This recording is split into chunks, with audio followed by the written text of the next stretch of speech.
Bertepatan dengan Tahun Baru Islam 1444 Hijriah, pemerintah Kerajaan Arab Saudi mengganti kiswah atau kain penutup Ka'bah dengan yang baru. Pembuatan kiswah tahun ini menghabiskan ratusan kilogram kain sutra dan benang emas serta menelan dana sekitar 25 juta rial Arab Saudi atau sekitar 100 miliar rupiah.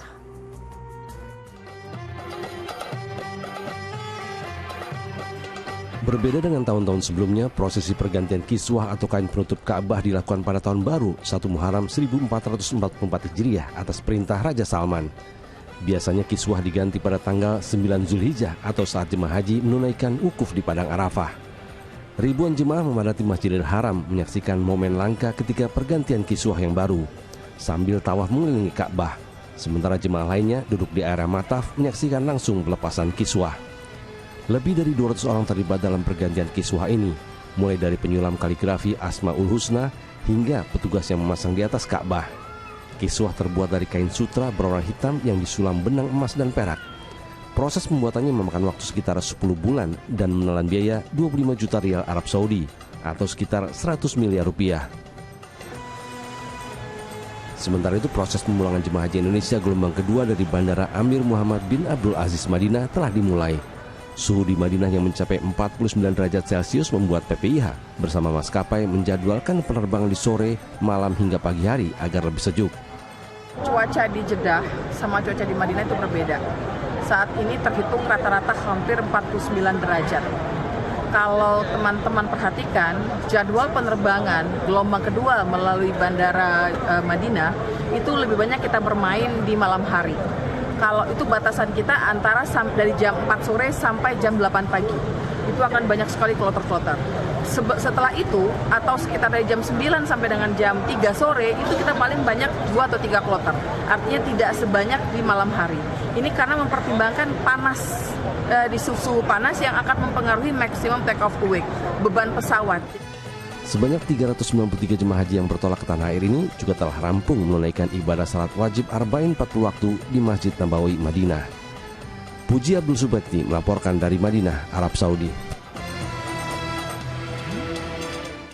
Masya Allah, momentum pergantian kiswah Ka'bah ini salah satu hal yang paling ditunggu para jemaah haji dari seluruh dunia. Ustaz Arifin, berbicara kiswah atau penutup Ka'bah ini, bagaimana sejarahnya Ustaz? Adakah perintah khusus dari Rasulullah untuk menutup Ka'bah dengan kiswah? Ya, terima kasih Kak Utri ya. Kalau kita lihat, kita baca sejarahnya, Rasulullah SAW itu pernah melakukan penutupan Ka'bah dengan kain jenis Yamani, kain yang berasal dari Yaman. Yaman ketika itu memproduksi, ya, dikenal dengan negara yang memproduksi banyak tenunan semacam itu. Nah, itu artinya kalau Rasul melakukan dan dilihat oleh banyak umat saat itu, apalagi selesai melakukan haji wada, Rasul melakukannya seperti saat inilah kira-kira.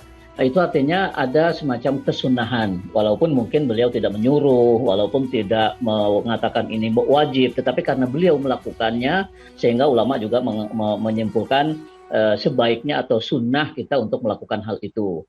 Nah, kalau kita lihat sejarahnya setelah itu, zaman Abu Bakar juga Khalifah Abu Bakar melakukan hal yang sama dengan jenis kain yang sama dari Yaman. Bahkan disebutkan pada zaman Rasul itu kainnya bercorak garis-garis merah dan putih, tidak hitam seperti yang sekarang. Artinya nanti suatu saat kalau ada ulama berijtihad mengganti warna hitam kiswah Ka'bah yang sekarang ini dengan warna lain, yaitu tentu baik-baik saja ya, tidak ada masalah gitu. Karena zaman Rasul ternyata juga bercorak garis merah, garis hitam, garis putih. Nah, sekarang hitam saja. Begitu juga pada zaman Umar bin Khattab ya, beliau juga melakukan. Utsman juga begitu. Nah, hanya yang sejarah tidak menyebutkan zaman Ali bin Abi Thalib itu Khalifah Ali bin Abi Thalib tidak melakukan. Ternyata setelah diteliti bukan karena beliau tidak suka atau tidak mau mengikuti apa yang dilakukan oleh Rasul, tapi karena memang pada masa kekhalifahan Ali bin Abi Thalib itu sering atau banyak terjadi pertumpahan darah atau perang saudara. Bahkan pusat pemerintahan Islam saja sempat berpindah dari Madinah ke kota lain gitu ya, Basra, Baghdad dan seterusnya. Tapi setelah Ali bin Abi Thalib sampai khulafa berikutnya itu semua pemerintah yang menguasai, yang berkuasa pada saat itu melakukan pemasangan kiswah penggantiannya. Nah, kemudian pada masa sebelum Mesir menjadi republik, ketika masih kerajaan dan sebelum ditemukan minyak, ya, kekayaan minyak di Arab Saudi, itu Mesir juga dikenal sebagai salah satu negara yang sering mengirim kiswah untuk ditutupkan ke Ka'bah. Jadi bukan pemerintah Arab Saudi, jadi disumbang oleh Mesir. Dan juga ada beberapa negara Muslim yang kaya lainnya. Nah, baru kemudian pada saat di Arab Saudi ditemukan minyak, negara berubah menjadi negara kaya, sehingga Arab Saudi merasa tidak perlu lagi mendapat bantuan dari negara lain, diambil dari anggaran negaranya sendiri. Nah, pada zaman Rasul juga begitu, biaya untuk membuat dan memasang Ka'bah itu diambil dari Baitul Mal, artinya dari kas negara gitu. Jadi sangat wajar kalau Arab Saudi juga melakukan hal seperti ini. Saya kira gitu secara singkatnya gitu ya, Kak Utri.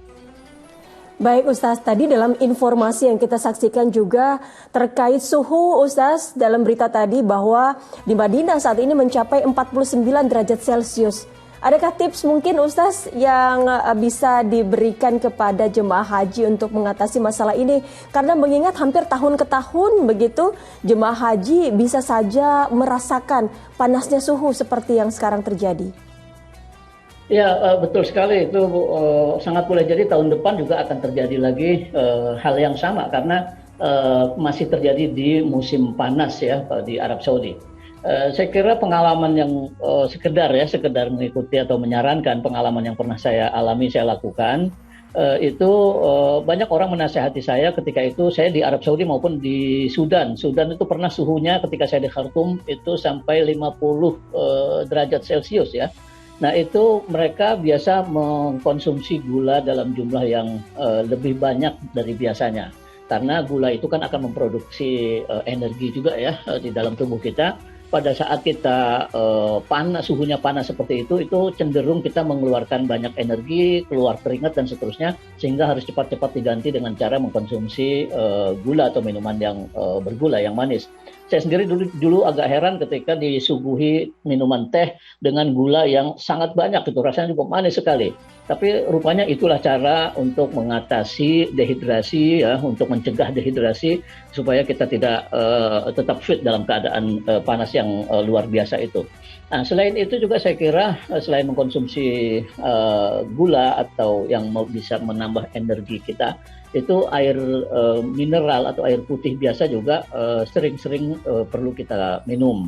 Karena yaitu tadi tubuh kita mengeluarkan keringat ya, letih menghadapi keadaan cuaca yang seperti itu. Nah, supaya tidak terlalu letih bahkan sampai dehidrasi, kita perlu mensuplai banyak minuman ke dalam tubuh kita. Itu kalau yang saya alami ya.